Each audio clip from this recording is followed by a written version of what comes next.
Hello everyone, आप सबका स्वागत है मेरे यूट्यूब चैनल रीलर्न आईटीआई में। आज का मेरा टॉपिक है turner first year theory MCQ. इसके पहले भी हमने पार्ट 1 से पार्ट 5 तक सॉल्व करके दिया। आज का हमारा क्लास 6 है turner first year theory MCQ के बारे में। तो स्टार्ट करते हैं आज का हमारा जो क्लास है turner first year theory MCQ. पहला क्वेश्चन है, which material is use to make the tool makers button. Tool maker button बनाने के लिए कौन से मटेरियल का उपयोग किया जाता है, ऐसे क्वेश्चन में पूछा है। तो इसके लिए पहला ऑप्शन है हार्डन्ड स्टील, दूसरा ऑप्शन है टूल स्टील, तीसरा ऑप्शन है कास्ट स्टील और चौथा ऑप्शन है स्टेनलेस स्टील।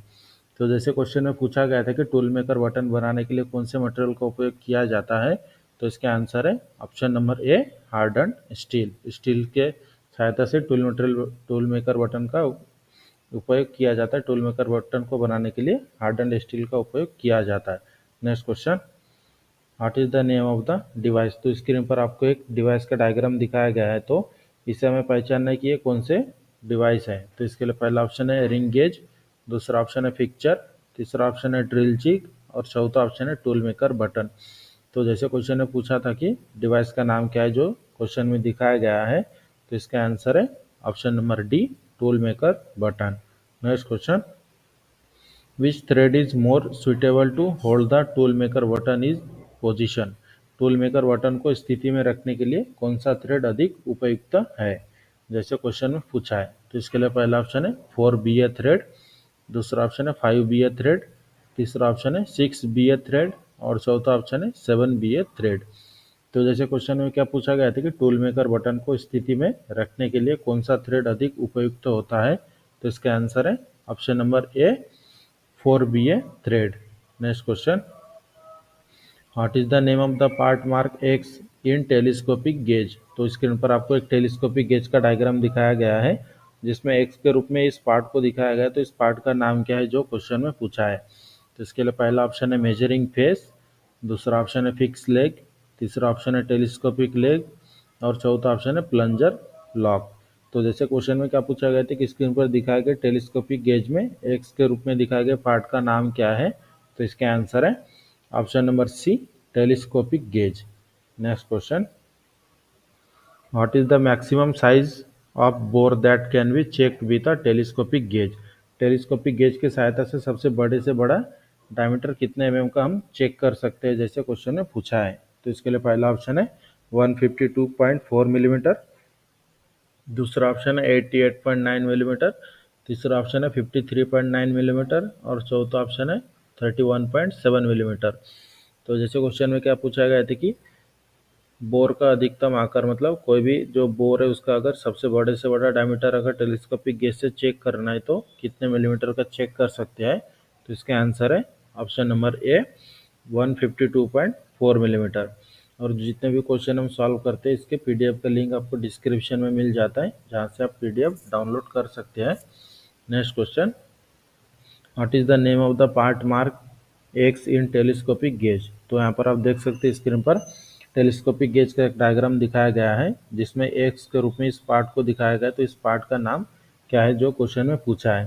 तो इसके लिए पहला ऑप्शन है फिक्स लेग, दूसरा ऑप्शन है प्लंजर लॉक, तीसरा ऑप्शन है टेलीस्कोपिक लेग और चौथा ऑप्शन है मेजरिंग फेस। तो जैसे क्वेश्चन में क्या पूछा गया था कि स्क्रीन पर दिखाया गया टेलीस्कोपिक गेज में एक्स के रूप में चिन्हित भाग का नाम क्या है, तो इसका आंसर है option number B plunger lock. Next question, what is the minimum size of bore that can be check with telescopic gauge. जैसे क्वेश्चन में क्या पूछा गया कि टेलीस्कोपिक गेज से छोटा बोर कितने मिलीमीटर का चेक कर सकते हैं। तो इसके लिए पहला ऑप्शन है 12.7 मिलीमीटर, दूसरा ऑप्शन है 13.7 मिलीमीटर, तीसरा ऑप्शन है 19 मिलीमीटर और चौथा ऑप्शन है 31.7 मिलीमीटर। तो जैसे क्वेश्चन में क्या पूछा गया था कि टेलीस्कोपिक गेज के सहायता से सबसे छोटे से छोटा साइज का बोर कितने मिलीमीटर का हम चेक कर सकते हैं, तो इसका आंसर है ऑप्शन नंबर ए 12.7 मिलीमीटर।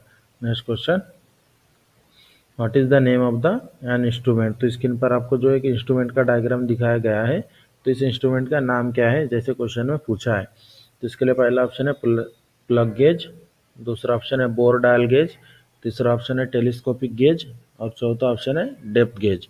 तो जैसे क्वेश्चन में पूछा गया था कि दिखाया गया डायग्राम यह कौन से इंस्ट्रूमेंट का है, तो इसका आंसर है option number C telescopic gauge. Next question, what is the shape of telescopic gauge? Telescopic gauge का आकार किस प्रकार का होता है, जैसे क्वेश्चन में पूछा है। तो इसके लिए पहला ऑप्शन है सी शेप, मतलब सी आकार में। दूसरा ऑप्शन है यू आकार में। तीसरा ऑप्शन है टी आकार में। और चौथा ऑप्शन है एस आकार में। तो जैसे क्वेश्चन में पूछा था कि टेलीस्कोपिक गेज का आकार किस तरह से होता है, तो इसका आंसर है option number C, T shape, मतलब टी आकार का होता है telescopic gauge. Next question, what is the name of the instrument? तो स्क्रीन पर आपको एक इंस्ट्रूमेंट का डायग्राम दिखाया गया है, जिसमें मार्किंग जो हम माप लेते हैं, मेजरिंग का माप भी दिखाई दे रहा है। तो इस इंस्ट्रूमेंट का नाम क्या है? इसके लिए पहला ऑप्शन है टेलीस्कोपिक गेज, दूसरा इनसाइड माइक्रोमीटर, तीसरा बोर डायल गेज और चौथा ऑप्शन है माइक्रोमीटर एक्सटर्नल, मतलब एक्सटर्नल माइक्रोमीटर। तो जो क्वेश्चन में पूछा था कि स्क्रीन पर दिखाए गए इंस्ट्रूमेंट का नाम क्या है, तो इसका आंसर है option number B, inside micrometer. मतलब कोई भी जो आपका अगर इंटरनल डायमीटर चेक करना है तो इस समय इनसाइड माइक्रोमीटर से हम चेक कर सकते हैं। Next question, what is the least count of inside micrometer? Metric, metric inside micrometer का लिस्ट काउंट क्या है, जो क्वेश्चन में पूछा है। तो इसके लिए पहला ऑप्शन है 0.1 मिलीमीटर, दूसरा ऑप्शन है 0.01 मिलीमीटर, तीसरा ऑप्शन है 0.001 मिलीमीटर और चौथा ऑप्शन है 0.02 मिलीमीटर। तो जो क्वेश्चन में पूछा गया था कि मेट्रिक इनसाइड माइक्रोमीटर का लिस्ट काउंट कितना है, तो इसका आंसर है option number B, 0.01 millimetre. Metric और जैसे इनसाइड और आउटसाइड माइक्रोमीटर दोनों का लिस्ट काउंट सेम होता है। Next question, what is the length of a spacing collar used inside micrometer? Inside micrometer में जो स्पेसिंग कॉलर यूज किया जाता है, उसकी लंबाई कितना मिलीमीटर का होता है, जो क्वेश्चन में पूछा है। इसके लिए पहला ऑप्शन है 12 मिलीमीटर, दूसरा ऑप्शन है 13 मिलीमीटर, तीसरा ऑप्शन है 25 मिलीमीटर और चौथा ऑप्शन है 38 मिलीमीटर। तो जैसे क्वेश्चन में पूछा गया था कि माइक्रोमीटर के अंदर उपयोग किए जाने वाले स्पेसिंग कॉलर की लंबाई कितनी होती है, और स्पेसिंग कॉलर इनसाइड माइक्रोमीटर में ही यूज़ किया जाता है। तो इसके लंबाई के बारे में पूछा गया था, तो इसका आंसर है ऑप्शन नंबर ए, 12 मिलीमीटर। जो इनसाइड माइक्रोमीटर में स्पेसिंग कॉलर होते हैं, उसकी लंबाई होती है 12 millimetre. Option number A. Next question, how many types of split bearing? Split bearing कितने प्रकार के होते हैं, जो क्वेश्चन में पूछा है। तो इसके लिए पहला ऑप्शन है 4 प्रकार के, दूसरा ऑप्शन है 3 प्रकार के, तीसरा ऑप्शन है 5 प्रकार के और चौथा ऑप्शन है 2 प्रकार के। तो जैसे क्वेश्चन में पूछा गया था कि स्प्लिट बेरिंग कितने प्रकार के होते हैं, तो इसका आंसर है ऑप्शन नंबर डी, 2 प्रकार के। Next question, what is the name of the split bearing? तो स्क्रीन पर आपको स्प्लिट बेरिंग का डायग्राम दिखाया गया है। तो ये कौन से टाइप का स्प्लिट बेरिंग है, ये क्वेश्चन में पूछा है। तो इसके लिए पहला ऑप्शन है फ्लैंज पैटर्न टाइप, दूसरा पैरेलल पैटर्न टाइप, तीसरा स्पेरिकल पैटर्न टाइप और चौथा ऑप्शन है बुश पैटर्न टाइप। तो जो क्वेश्चन में पूछा गया था कि स्प्लिट बेरिंग का नाम क्या है, तो इसका आंसर है ऑप्शन नंबर ए, फ्लैंज पैटर्न टाइप। क्योंकि इसमें जो आप दिखाई दे रहा है, इसका जो साइड व्यू है, इसमें दो साइड में दो फ्लैंज दिखाया गया है, इसलिए इसका नाम है flange pattern type split bearing. Next question, which one is used to producing a bore to a high degree of positional accuracy? तो जो क्वेश्चन में क्या पूछा गया कि उच्च स्तर की स्थितीय सटीकता के लिए बोर बनाने के लिए किसका उपयोग किया जाता है। अगर हाई एक्यूरेसी के जो पोजिशनल एक्यूरेसी अगर चाहिए हाई डिग्री की, तो उस समय कौन से किसका उपयोग किया जाता है बोर को फिनिश करने के लिए, जो क्वेश्चन में पूछा है। तो इसके लिए पहला ऑप्शन है रिमर, दूसरा ड्रिल, तीसरा बोरिंग टूल और चौथा ऑप्शन है टूल मेकर बटन। तो जैसे क्वेश्चन में पूछा गया था कि उच्च स्तर की स्थितीय सटीकता के लिए बोर बनाने के लिए किसका उपयोग किया जाता है, तो इसका आंसर है option number D, tool maker button. Tool maker button का उपयोग क्या होता है कि अगर हमें एकदम हाई एक्यूरेसी में बोर करना है, तो उस समय टूल मेकर बटन का उपयोग किया जाता है। Next question, what is the name of the part mark x in setting the tool maker button? तो स्क्रीन पर आपको टूल मेकर बटन की सेटिंग दिखाया गया है, और इसमें जो एक्स के रूप में जो ये पार्ट दिखाए गए, दो पार्ट, तो इस दोनों पार्ट का नाम क्या है, जो क्वेश्चन में पूछा है। तो इसके लिए पहला ऑप्शन है सरफेस प्लेट, दूसरा एंगल प्लेट, तीसरा गेज ब्लॉक, चौथा ऑप्शन है प्रेशर। तो जैसे क्वेश्चन ने पूछा था कि टूल मेकर बटन को सेट करने में एक्स के रूप में चिन्हित भाग का नाम क्या है, तो इसका आंसर है option number C, gauge block. Next question, which work holding device is more suitable for accurately boring using the tool maker button. Tool maker button का उपयोग करके सटीक रूप से बोरिंग के लिए कौन सा वर्क होल्डिंग डिवाइस अधिक उपयुक्त होता है? तो इसके लिए पहला ऑप्शन है त्रिज्या चक, दूसरा मैग्नेटिक चक, तीसरा कॉलेट चक और चौथा ऑप्शन है फेस प्लेट। तो जो क्वेश्चन में पूछा था कि टूल मेकर के बटन का उपयोग करके सटीक रूप से बोरिंग के लिए कौन सा वर्क होल्डिंग डिवाइस अधिक उपयुक्त होता है, तो इसका आंसर है option number D, face plate. Next question, what is the operation? तो यहाँ पर आप देख सकते हैं स्क्रीन पर जो डायग्राम दिखाया गया है जिसमें एक ऑपरेशन दिखाया गया है हाइट गेज की सहायता से। तो ये कौन सा ऑपरेशन है हमें पहचानना है। इसके लिए पहला ऑप्शन है checking the height of job, मतलब जॉब की हाइट चेक किया जा रहा है। दूसरा ऑप्शन है turning button with height gauge, मतलब हाइट गेज की सहायता से बटन की टर्निंग की जा रही है। या फिर तीसरा ऑप्शन है marking button with height gauge, मतलब हाइट गेज की सहायता से बटन की मार्किंग की जा रही है। या फिर चौथा ऑप्शन है setting button with height gauge, मतलब हाइट गेज की सहायता से बटन की सेटिंग की जा रही है। तो जो क्वेश्चन है पूछा गया था कि जो डायग्राम में दिखाया गया ऑपरेशन का नाम क्या है, तो इसका आंसर है option number D, setting button with height gauge, मतलब बटन की सेटिंग की जा रही है हाइट गेज के सहायता से। Next question, what is the specific use of the tool maker button in lathe operation? Lathe operation में टूल मेकर बटन का विशिष्ट उपयोग क्या है? तो इसके लिए पहला ऑप्शन है for producing a tool to high degree accuracy, मतलब उच्च स्तर की सटीकता के साथ एक उपकरण तैयार करने के लिए।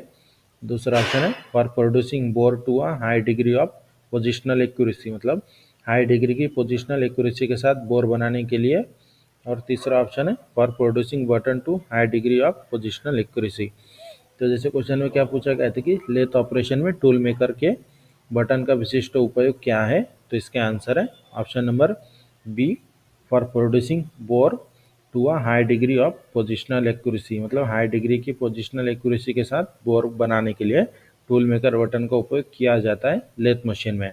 Next question, what is the use of an inside micrometer? Inside micrometer का क्या उपयोग है? तो इसके लिए पहला ऑप्शन है to measure the depth of hole, मतलब होल की डेप्थ को मापने के लिए। या फिर दूसरा ऑप्शन है measuring keyway and small slot, मतलब कीवे और छोटे स्लॉट को मापने के लिए। या फिर तीसरा ऑप्शन है मेजरिंग द एक्सटर्नल सरफेस, मतलब एक्सटर्नल सरफेस को चेक करने के लिए। या फिर चौथा ऑप्शन है determine the distance between internal parallel surface, मतलब इंटरनल पैरेलल सरफेस के बीच की दूरी निर्धारित करने के लिए।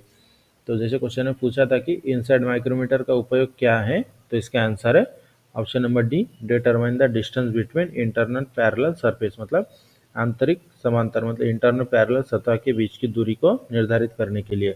Next question, how are the two halves of split bearing joint? Split bearing के दो हिस्सों को किस तरह से जोड़ा जाता है? तो इसके लिए पहला ऑप्शन है वन डायमीटर लाइन, मतलब एक डायमीटर की लाइन पर। दूसरा वन कोर्ड लाइन, मतलब कोर्ड लाइन पर। या फिर तीसरा ऑप्शन है लेंथ वाइज, मतलब लंबाई के हिसाब से। या फिर चौथा ऑप्शन है one one offset of shaft, मतलब शाफ्ट के ऑफसेट पर। तो जैसे क्वेश्चन में क्या पूछा था कि स्प्लिट बेरिंग के दोनों हिस्सों को किस तरह से जोड़ा जाता है, तो इसका आंसर है ऑप्शन नंबर ए, वन वन डायमीटर लाइन, मतलब एक ही डायमीटर के लाइन पर दोनों हिस्सों को जोड़ा जाता है। Next question, what is the main use of using the tool maker button for face boring? Face boring के लिए टूल मेकर के बटन का उपयोग करने का मुख्य उपयोग क्या है? तो जो क्वेश्चन है पूछा गया था, तो इसके लिए पहला ऑप्शन है इजी टू यूज, मतलब यूज करने में आसानी होती है। दूसरा ऑप्शन है अनस्किल लेबर कैन डू, मतलब अकुशल कारागिर भी इससे कर सकते हैं। या फिर तीसरा ऑप्शन है ट्रूइंग इज नॉट नेसेसरी, मतलब ट्रूइंग करने की आवश्यकता नहीं होती है। या फिर चौथा ऑप्शन है easy to set square to the axis of rotation. तो जैसे क्वेश्चन में क्या पूछा गया था कि फेस बोरिंग के लिए टूल मेकर के बटन का मुख्य उपयोग क्या है, तो इसका आंसर है option number D, easy to set square to the axis of rotation, मतलब रोटेशन की एक्सिस पर स्क्वायर सेट करना आसान होता है। Next question, what is the name of the first member in a simple gear train? Simple gear train में जो पहला गियर होता है उस गियर का नाम पूछा गया है क्वेश्चन में। तो इसके लिए पहला ऑप्शन है ड्रीवन, दूसरा ऑप्शन है ड्राइवर, तीसरा ऑप्शन है आइडलर और चौथा ऑप्शन है रिवर्सिबल गियर। तो जैसे क्वेश्चन में क्या पूछा गया था कि सिंपल गियर में जो सबसे पहला गियर होता है उसका नाम क्या है। तो सिंपल गियर में 3 गियर होते हैं, ड्राइवर, आइडलर और ड्रीवन। तो सबसे पहला नंबर का जो गियर होता है वो ड्राइवर होता है, option number B. Next question, what is the name of the last member in the simple gear train. Simple gear train में सबसे तीसरे नंबर का गियर कौन सा होता है, क्योंकि सिंपल गियर ट्रेन में 3 ही गियर होते हैं। तो सबसे लास्ट नंबर का गियर पूछा गया है। तो इसके लिए पहला ऑप्शन है ड्राइवर, दूसरा आइडलर, तीसरा ड्रीवन और चौथा ऑप्शन है रिवर्सिबल गियर। तो जैसे क्वेश्चन में पूछा गया था कि सिंपल गियर ट्रेन के जो लास्ट नंबर का गियर होता है उसका नाम क्या है, तो इसका नाम है ऑप्शन नंबर सी, ड्रीवन, क्योंकि इसमें 3 गियर होते हैं। पहला नंबर का होता है ड्राइवर, दूसरा नंबर मतलब बीच का जो गियर होता है उसे बोला जाता है आइडलर और तीसरा नंबर का होता है ड्रीवन। तो हमारा आंसर है ऑप्शन नंबर सी, ड्रीवन।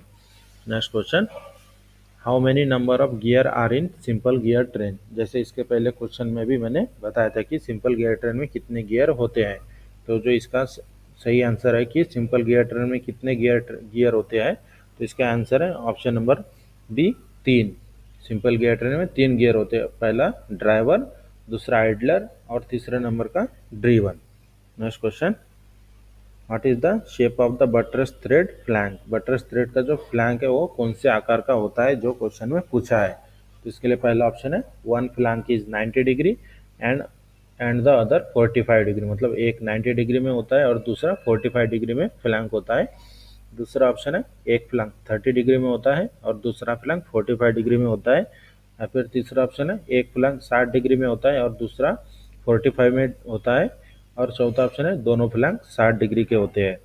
तो जैसे क्वेश्चन में पूछा था कि बटरस थ्रेड का फ्लैंक कौन से आकार का होता है, तो इसका आंसर है option number A, one flank is 90 degree और दूसरा फ्लैंक इज 45 डिग्री, मतलब एक साइड से 90 डिग्री में होता है और दूसरा 45 डिग्री में होता है बटरस थ्रेड के flank. Next question, what is the angle of the short tooth thread. Short tooth thread का एंगल कितना होता है, जो क्वेश्चन में पूछा है। तो इसके लिए पहला ऑप्शन है 29 डिग्री, दूसरा ऑप्शन है 30 डिग्री, तीसरा ऑप्शन है 45 डिग्री और चौथा ऑप्शन है 90 डिग्री। तो जैसे क्वेश्चन में क्या पूछा गया था कि शॉर्ट टूथ थ्रेड का एंगल कितना होता है, तो इसका आंसर है ऑप्शन नंबर बी, 30 डिग्री। और जो 29 डिग्री दिया फर्स्ट ऑप्शन, ये होता है एक्मे थ्रेड का। और जो ऑप्शन नंबर 3 दिया 45 डिग्री, ये होता है बटरस थ्रेड का। और ऑप्शन नंबर जो डी दिया 90 डिग्री, ये होता है स्क्वायर थ्रेड का angle. Next question, what dose BIS stand for. BIS का फुल फॉर्म क्या है, जो क्वेश्चन में पूछा है। तो इसके लिए पहला ऑप्शन है ब्यूरो ऑफ इंटरनेशनल स्टैंडर्ड, दूसरा ऑप्शन है ब्यूरो ऑफ इंडियन स्टैंडर्ड, तीसरा ऑप्शन है ब्यूरो ऑफ इंटरनेशनल सोसाइटी और चौथा ऑप्शन है ब्यूरो ऑफ इंडियन सोसाइटी। तो जो क्वेश्चन में क्या पूछा था कि BIS का फुल फॉर्म क्या है, तो इसका आंसर है option number B, bureau of Indian standard. Next question, which one is the angle of buttress thread. Buttress thread का एंगल क्या है निम्नलिखित में से। तो इसके लिए पहला ऑप्शन है 30 डिग्री, दूसरा ऑप्शन है 45 डिग्री, तीसरा ऑप्शन है 55 डिग्री और चौथा ऑप्शन है 60 डिग्री। तो जो क्वेश्चन में क्या पूछा गया था कि बटरस थ्रेड का एंगल कितना होता है, तो इसका आंसर है option number B, 45 degree. Next question, lathe centre are provided with the following standard taper. Lathe centre में कौन से स्टैंडर्ड टेपर दिए जाते हैं, जो क्वेश्चन में पूछा है। जो लेथ सेंटर हम यूज़ करते हैं जॉब के सपोर्ट देने के लिए, उसमें कौन से टाइप का टेपर होता है।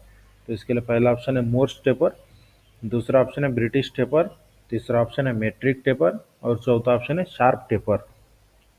तो जो क्वेश्चन में पूछा गया था कि लेथ मशीन के जो सेंटर होते हैं उसमें कौन से टाइप के टेपर होते हैं, स्टैंडर्ड टेपर, तो इसका आंसर है option number A, Morse taper होते हैं। तो इस तरह से आज की क्लास में हमने आपको इंपॉर्टेंट 30 क्वेश्चन सॉल्व करके दिया है। और जो भी क्वेश्चन हमने सॉल्व किया है इसकी PDF का लिंक आपको डिस्क्रिप्शन में मिल जाएगा, जहाँ से आप PDF डाउनलोड कर सकते हैं। और वीडियो हमारी अच्छी लगे तो हमारे चैनल को सब्सक्राइब करें, शेयर करें और लाइक ज़रूर करें।